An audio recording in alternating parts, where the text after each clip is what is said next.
Welcome to the Apple Seed, where we bring you and your family great stories from great storytellers. On today's episode, we'll bring you a trace of forgiveness. I don't know why you're here. Oh, this is so sad. And man said, well, actually, I've come to ask you to come back to the village. And oodles of petulance. We want a king. You don't need a king, but we want one. Look, if you needed a king, I would have made you a king, but we want one. I'm your host, Sam Payne, and today we bring you two creation myths, stories that give us an account of how something in the world came to be. First up is a story about how people first got fire. It's told for you by Mara Menzies, and the story is called How Fire Came into the World. It's recorded live in the Appleseed studio. Here's Mara.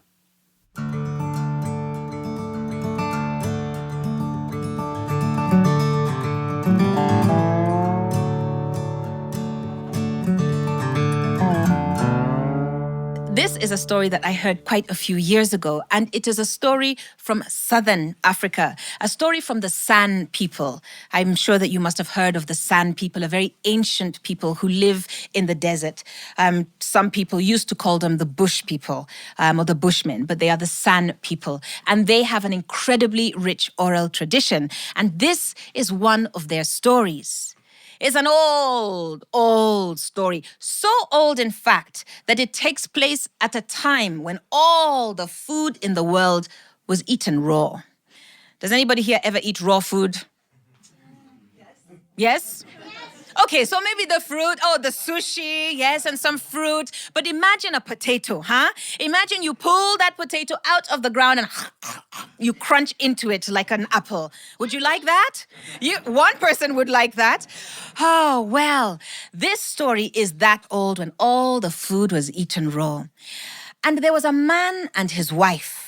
And one day, they had headed out into the desert and they were looking for something very precious that they had buried earlier. They were looking for huge ostrich eggs. Now, the secret of the ostrich egg is that it can also act as a fridge. If you're ever in the desert and you find an ostrich egg, it can be a fridge because once you pop a hole into the top and you empty out all the insides, once you fill it with water and you bury it under the sand, it keeps your water cool, very cool and fresh for a long time. And so they were out looking for this precious nest of ostrich eggs that they had buried a long time ago, when suddenly they stopped and they looked up, and there in the distance they saw a strange-looking cloud. This cloud, it did not float across the sky like all the other clouds. This cloud, it looked like it was coming straight up out of the top of a mountain, and they had never seen anything like it before. And wife, well, she was very curious, and she said, "Husband, I don't know what that is, but I want you to go and find out. And once you know what it is, I want you to come back and let me know. And if it is of any interest to me, then I will go and check it out for myself." And husband wanted to make his wife happy, and so he agreed. And wife took a little bag and she packed some food in there for him, some nice, crunchy, crispy fruit and vegetables, and she sent him on his way. Pakatang, pakatang, pakatang. Pakatang, pakatang, pakatang. Pakatang, pakatang, pakatang. Pakatang, pakatang, pakatang. He marched, he walked. He reached the mountain, he climbed higher and higher and higher and higher. And when he reached the top, he saw a strange-looking creature sitting right at the very peak of the mountain. This creature had a little hat that flickered and wavered in the wind. This creature had a yellow golden coat around his shoulders, and this creature had blue and purple boots on his feet. And the creature said, "Man, you have come. Come closer. Come and sit next to me." And man was shocked. He said, "Who are you? How do you know who I am?" And the creature said, "I am fire. And I have been brought to bring joy and happiness to the people of the world. Come closer." And so man went closer to fire. And the closer he got, the warmer and cozier he felt, he sat down next to Fire, and the two of them started to tell each other stories. Man told Fire about his wife and how wonderful she was. He told Fire about all his friends and what life was like in the village. And Fire told Man about everything that he could see from his lofty position on the peak of the mountain.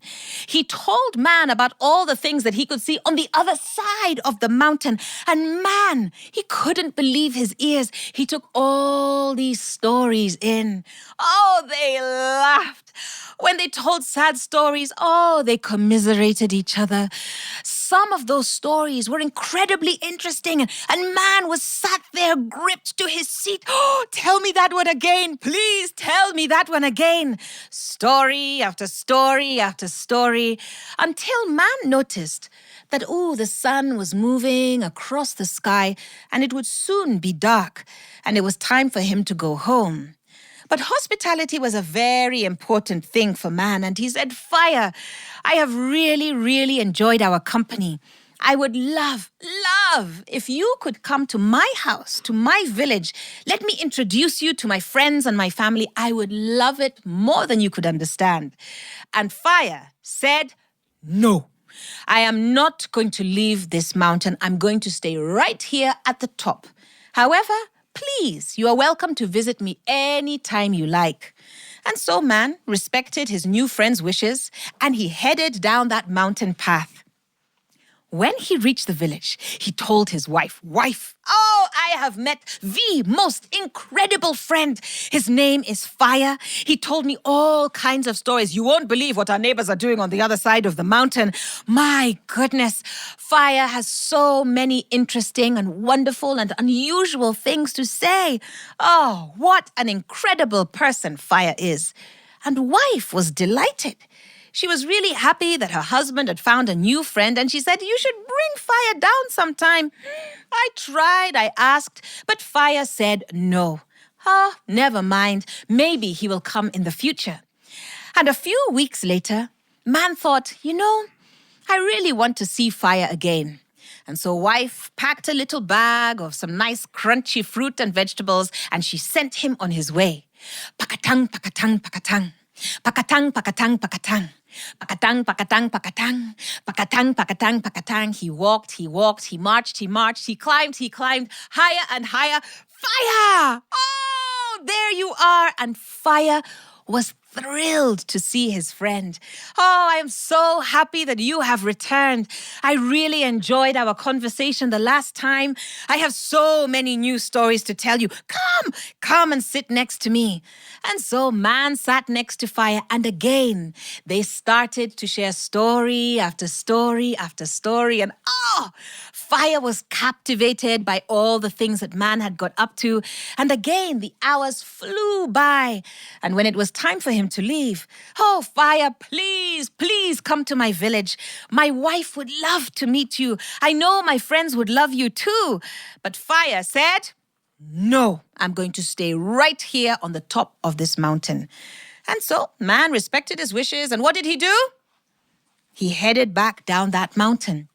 A few weeks later, he headed back up, and this went on for a few months, almost a whole year, until finally Man said, Fire, you have no idea how happy it would make me if you came down to the village.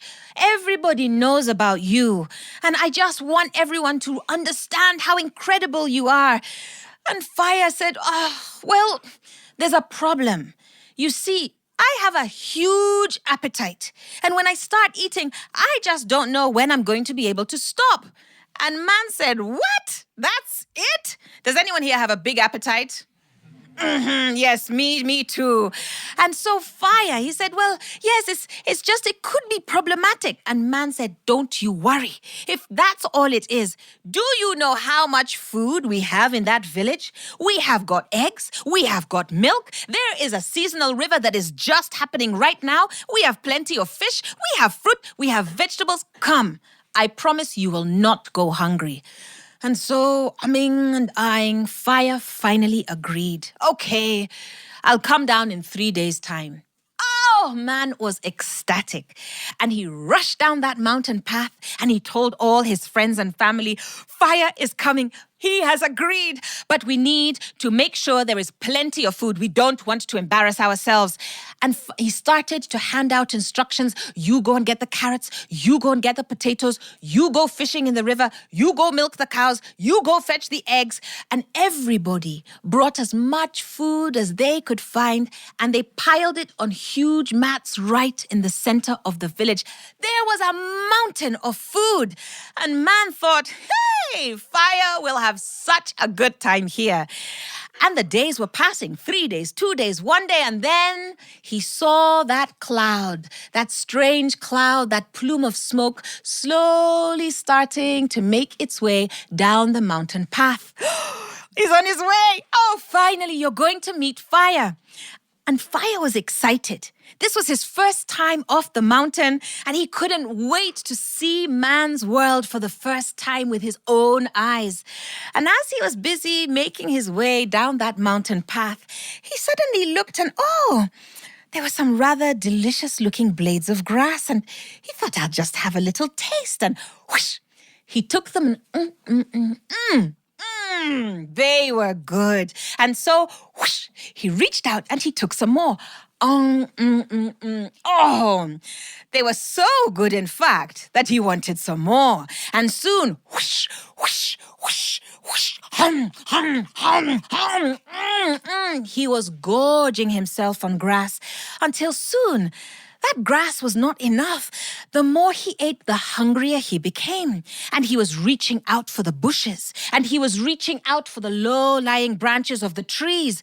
And of course, now, as he ate more and more, he became larger and larger until soon the animals were fleeing from fire, the insects were buzzing, the birds were flying high in the sky. There were huge swirls of smoke. And the villagers, they looked up and they said, fire is bigger than we had thought. You don't know fire. Fire is my friend. I know fire better than anyone here. Fire is small and sweet and friendly and kind and full of stories. You will love fire. But man was wrong, because fire was now a wall of flame. He was consuming everything in his path, more and more and more. He could not stop. And as he raced towards that village, the villagers began to be filled with fear. So scared, in fact, that when they saw this towering inferno racing towards them, they turned and they raced towards that river. They jumped in, and as they did, fire hit the village. He ate up the roofs of their houses. He gobbled up the walls. He went into their homes and ate everything that he could find until there was nothing left to eat, and poof, he burnt himself out. And it was then that the villagers, they emerged from the river, they headed back to the village, and it was awful. They couldn't believe their eyes. Their homes were gone. There was nothing left, just charred skeletal remains. And wife was not happy. Husband, you told us that fire was your friend. You told us how wonderful he was, how amazing he was. And look at what fire has done to our home. How could you do this? And man felt terrible. He felt he had been betrayed by his best friend.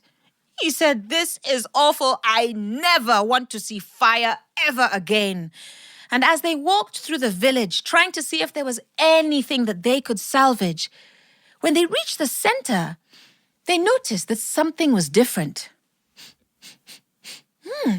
And when they saw those mats piled high with food, well, wife noticed that those potatoes looked a little bit different. And so she picked one up and, it was hot and it was a bit soft. And she broke it open and the smoke and steam began to emerge. And, it smelled rather good.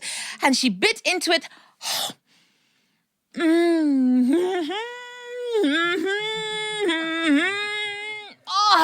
It was the most delicious thing that she had ever eaten. And she picked up a carrot and, She picked up an egg, and the egg had been baked. The milk had been boiled. The fish had been roasted. The carrots were caramelized. Oh, the food was cooked to perfection. And soon all the villagers were eating up the food. And it was so good that wife said, "Husband, you go and bring fire back." And husband said, "No. Fire is no longer my friend. I want nothing to do with him. Our friendship is over." And wife said, "Don't talk nonsense. Fire is just like you. Fire is just like me. Fire is like all of us. You told me how many stories he told you, what a good friend he was, how kind and wonderful he was. Yes, he has a wonderful side, and he has many gifts to offer. Look what the gift he has given to us. But yes, he has a dark and dangerous side, so we just have to find a way to balance it and manage it. You go and bring fire back." She packed a little bag with the most delicious cooked food. Pakatang, pakatang, pakatang. Pakatang, pakatang, pakatang. Pakatang, pakatang, pakatang. Pakatang, pakatang, pakatang. He marched, he climbed, and when he reached the top, there was fire. Fire felt terrible. He realized what an awful thing he had done. And when he saw man, he was so filled with shame, and he said, "I'm so sorry. I tried to tell you. I tried to warn you. I don't know why you're here. Oh, this is so, so sad." And man said, "Well, actually, I've come to ask you to come back to the village." And Fire was confused. He said, "But I destroyed everything." And he said, "Well, yes, you did, but you gave us this wonderful gift of cooked food. We'd love to have you back." "How am I going to get there? You saw the damage and destruction I did the last time." And then man reached into his bag, and he pulled out a pot. And he said, "If you jump into this pot, I will carry you down that mountain. And then you won't be able to do any harm to anyone." So Fire agreed. He jumped into the pot, and man carried him down. And when they arrived, they saw that wife had created a little house for Fire, 3 big stones. And so man poured fire into the center of his little house.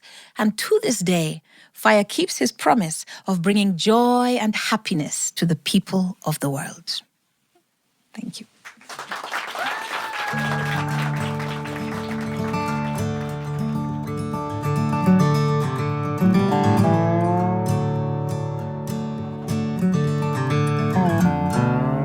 Mara Menzies with a story called How Fire Came into the World, recorded live in the Appleseed studio. Mara's story is, in some ways, what people call a pourquoi story. Pourquoi is the French word for why. And a pourquoi story is a tale that tells in a fictional way how something got to be the way it is. Some pourquoi stories are pretty well known. A lot of people, for example, know the story How the Elephant Got His Trunk by Rudyard Kipling, or the West African folktale Why Mosquitoes Buzz in People's Ears. Other pourquoi stories aren't bound for fame, just fun. I remember driving home late with my dad one time when I was a kid, and on the side of the road, our headlights caught a paper drink cup like you might get at a convenience store, standing perfectly upright on the side of the road. We stopped and picked up the litter, but we spent the rest of the ride home swapping made-up stories about how the cup might have wound up that way, standing upright on the side of the road. Our own pourquoi stories. My story involved a couple of cowboys and a pickup truck. My dad's story involved a mild earthquake on the other side of the world. Pourquoi stories are fun to make up, fun to tell, and fun to hear. I loved Mara's story, and that memory is where it took me. Where did the story take you? And who will you take along?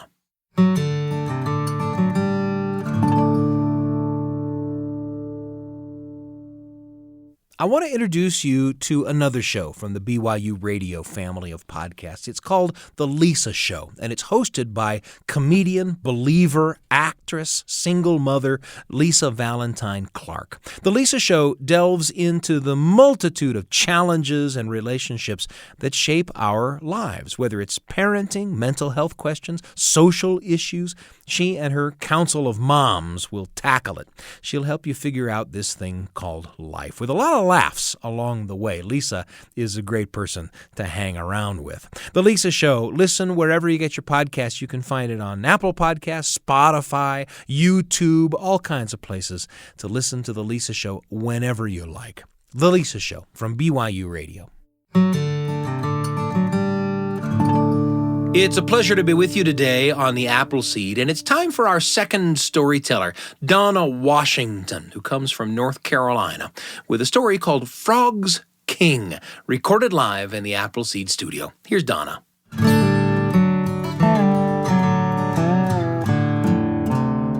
When I was a child, I remember this thing that we used to say. What if you got 3 wishes? What did everyone say? What would you wish for? More wishes. That's exactly it. 3 more wishes, 4 more wishes. No, you can't do that, you can't do that. But I love stories where people wish for things. I'm one of 7 children. And there are 2 different kinds of stories I like. Stories where people wish for things and stories where people get what they deserve. And this is a story where you get both. And it goes like this. At the beginning of time, Naomi, the creator, was busy creating the world. Separated the land from the water, went back across the land, found a great big patch of land, pulled up the grass, kept on going. Went to another great big place, pulled up a huge stand of acacia trees, kept on going. And then came another place and made a little pond. And after all of the land masses and ponds and waters were created, Naomi went back and put animals in all of those places. He went back to that place where there was that great big grassland, picked up a great big piece of clay, made an elephant, put it down, kept on going. Came to that great big stand of acacia trees, picked up a great big piece of clay, made a giraffe, put it down, kept on going. Got to that little pond and thought, I'll make a special animal for here. Reached into the pond and picked up a little bitty piece of clay, made a little frog, put it down, kept on going. Now, Frog was a happy-go-lucky animal. He jumped around and ate bugs and sang. Until one day, one of the little frogs looked around and said, hey, we don't have a king. The other one said, yeah, we don't have a king. And then they said that thing that lots of people say, that's not fair. The ants and the beasts, they got queens. And the land animals have the lion, but who is the king of the animal that lives on the water and the land? It's not fair. We don't have a king. It's not fair. It's not fair. So they looked up to the creator. They said, Naomi. But he was busy. Excuse us. He was still busy. Yo-ho! The creator looked down. It was the frogs. He said, frogs, what can I do for you? We want a king. You don't need a king, but we want one. Look, if you needed a king, I would have made you a king, but we want one. Look, you don't need a king, but we want one. Look, I don't have time for this. I'm busy. The world is still not finished. Go back to your pond.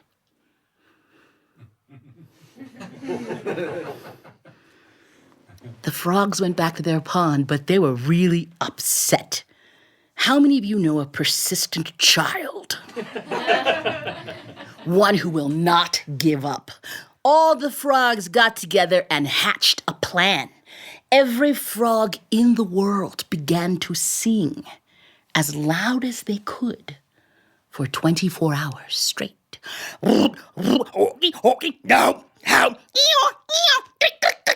24 hours straight.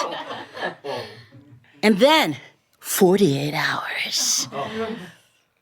After a week of this, the other animals looked up to Naomi and said, please give them a king. No, Naomi was busy, but whatever. He went to the frogs. He said, okay, frogs, you win. I'll give you a king. Okay, go to sleep. In the morning, you'll see your new king. They were so excited they went right to sleep. Well, the truth is Naomi was busy. He didn't have time to make a whole new king, so he reached down to their pond, picked up a big rock, shaped it into a frog, and stuck it back down off in there. They woke up in the morning and they saw their new king. He was bigger than they were. They liked that. He sat really still in the water. They liked that too. They jumped around their king. They ate bugs in his honor. And one day, 2 little frogs weren't paying attention, and one of them jumped right on the king's head. They took a deep breath. They took a step back. They waited for the king to do something. The king was a big rock. He could not do anything. Hey! One of them picked up a flipper full of mud and hit the king right in the face. They took a deep breath. They took a step back. They waited for the king to do something. The king was a big rock. He couldn't do anything. Hey! They grabbed their king. They turned him over. They buried him in the mud. They went back to Naomi. Naomi! He was still busy. Excuse us! Yo-ho! He looked down. Frogs. What? We want a king. I gave you a king. We didn't like that one. What's wrong with the king I gave you? He didn't do anything. Naomi looked down their pond and said, where is it? We buried him in the mud. Why would you do that? 'Cause he didn't do anything. Naomi was upset. He said, okay, you win. Go to sleep. I promise you in the morning, you'll have a king that does something. They were very excited. They went right to sleep. Naomi took a little time and made a very special animal for them. He picked up a big piece of clay. He put it in their pond just as the sun was coming up. And when it was finally full, they saw their new king. He was bigger than they were, just like the old king. He sat very still in the water, just like the old king. But he was really different from the old king. He definitely did something. He ate frogs. The frogs were so scared of him, they never asked for anything else. And that's why to this day, Crocodile is king of the frogs. Be careful what you wish for, 'cause you might get it. And that is the story of Frogs King.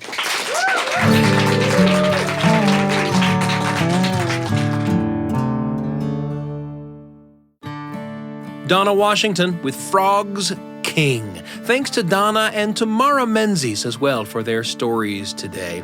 Creation myths filled with imagination. What did you imagine as you listened? We hope you'll pass your stories on to the people that you love. After all, sharing and listening to great stories can really change your family's world. The Appleseed is produced by Wendy Folsom, Sam Payne, and Brian Tanner. Our audio engineers are Ashton Parkinson and Carly Wilson. The rest of the Appleseed team is Kelly Wehrmeister, Trent Horton, Evadane Hendricks, Miriam Arce, and Tristan Schetzel. A special thanks to the subscribers of our podcast who rate us or leave reviews. You help people find the show. We also love to receive emails at theappleseed@byu.edu. Your thoughts and comments help us to shape the future of the Appleseed. We're pleased and proud to be among the many podcasts produced by the BYU Radio family. And you can find episodes of The Appleseed wherever podcasts are found, on the BYU Radio app or at byuradio.org/Appleseed. I'm Sam Payne, and the whole team can't wait to be with you again on The Appleseed.